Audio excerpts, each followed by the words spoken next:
বাঘের থাবায় হজম হয়ে গেল আফগানরা। আরো এক ম্যাচে জয় টাইগারদের। টানা 4 সিরিজ জিতল জাকেররা।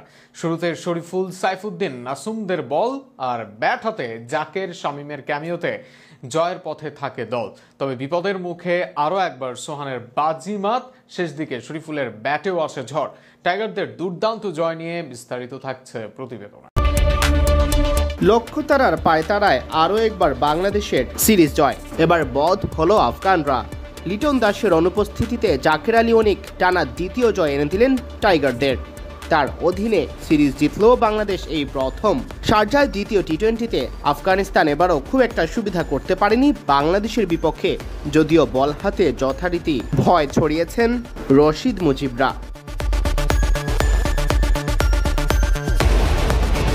শারজায় টস হেরে ব্যাট করতে নেমে নির্ধারিত 20 ওভারে 5 উইকেট হারিয়ে 147 রান জড়ো করে আফগানিস্তান। দলের পক্ষে সর্বোচ্চ 38 রান আসে ইব্রাহিম জাদরানের ব্যাট থেকে, যদিও এজন্য 37টি বল মোকাবেলা করতে হয়েছে তাকে। হাঁকিয়েছেন 3টি 4 ও 1টি ছক্কা। এছাড়া অন্যান্যদের মধ্যে রহমানুল্লাহ গুরবাজ 22 বলে 30, সেদিকুল্লাহ আতাল 19 বলে 23, দারুশ রাসুলি 9 বলে 14 রান করেন। মাত্র 1 রানে সাজ করে ফেরেন ওয়াফিউল্লাহ তারাখিল। আজমতুল্লাহ অমরজাই 17 বলে 19 ও মোহাম্মদ নবী 12 বলে 20 রান করে থাকেন অপরাজিত। বাংলাদেশের পক্ষে 2টি করে উইকেট পান নাসুম আহমেদ ও রিশাদ হোসেন। রিশাদ যদিও 4 ওভারে বিলি করেছেন 45 রান। শরীফুল ছিলেন বল হাতে দুর্দান্ত। 4 ওভারে মাত্র 13 রান খরচ করে পেয়েছেন 1টি উইকেট। মুস্তাফিজুর রহমানও ছিলেন কিছুটা খরচে। 4 ওভারে 40 রান বিলি করে পাননি কোনো উইকেট। এই ম্যাচে বিশ্রাম দেওয়া হয় 2 পেসার তাসকিন আহমেদ ও তানজিম হাসান সাকিবকে।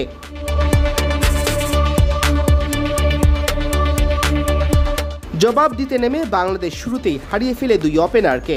তানজিদ হাসান তামিম দলীয় 3 রানে, পারভেজ হোসেন ইমন দলীয় 16 রানে ধরেন সাজঘরের পথ। দুজনেরই নামের পাশে সংখ্যা ছিল মাত্র 2।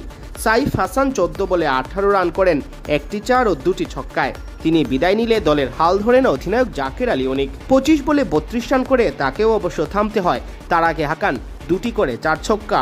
তবে শামীম হোসেন পাটোয়ারি 14তম ওভার পর্যন্ত ধরে রাখেন দলের হাল। 15তম ওভারের শুরুতেই 22 বলে 33 রান করে হার্ড হিটিংয়ে অভ্যস্ত এই ব্যাটার পেভিলিয়নের পথ ধরেন। তখন ক্রিজে যথারীতি ত্রাতা হয়ে নুরুল হাসান সোহান। আগের ম্যাচের মতো রিশাদ হোসেনকে সঙ্গে নিয়ে নুরুল হাসান সোহানি দলকে দেখান জয়ের পথ। যদিও দ্রুত কিছু উইকেট হারিয়ে চাপে পড়ে গিয়েছিল বাংলাদেশ, শেষ পর্যন্ত সিরিজ জয় নিশ্চিত হয় দ্বিতীয় টি-20তেই।